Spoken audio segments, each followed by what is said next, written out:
Dobrodošli na kanal Bakine Vanglice. Danas vam spremam palačinke sa spanaćem.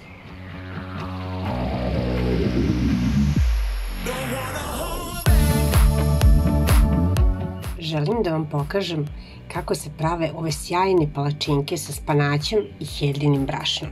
Vrlo su jednostavne, vrlo zdrave i zaista ukusne. Ovo je mera za nekoliko palačinaka. Vi naravno možete da stavite više. Za početak sam stavila 4 kašike heljinog brašna i dodajem 4 kašike kiselog mleka. Zatim dodajem jedno celo jaje, malo soli, jednu kašičicu lana i jednu kašičicu susama i na kraju dodajem 2 šake spanaća kojeg sam sitno iseckala. Evo vidite ovako. I to sada lepo promešam.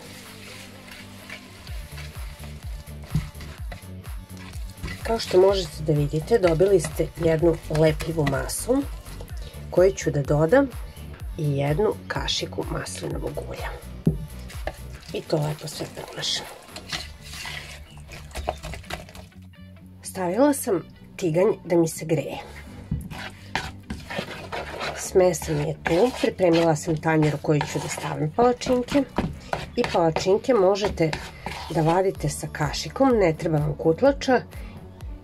Biće vam mnogo lakše zato što pravimo američku varijantu palačinaka, odnosno ne tanke, nego one malo deblje. Na vruć tiganj stavimo malo smese. Veličinu palačinke odredite sami. Ja pravim malo manje varijante. Otprilike stavljam kašiku i po ove smese. I formiram ovako jedan krugić koji će mi biti u stvari palačinka.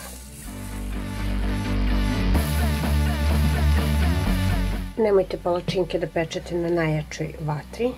Smanjite malo i lagano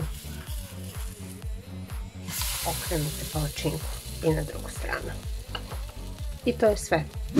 Palačinke možete da servirate uz neki krem sir, jogurt, uz neku salaticu, sa čim god želite da ih jedete.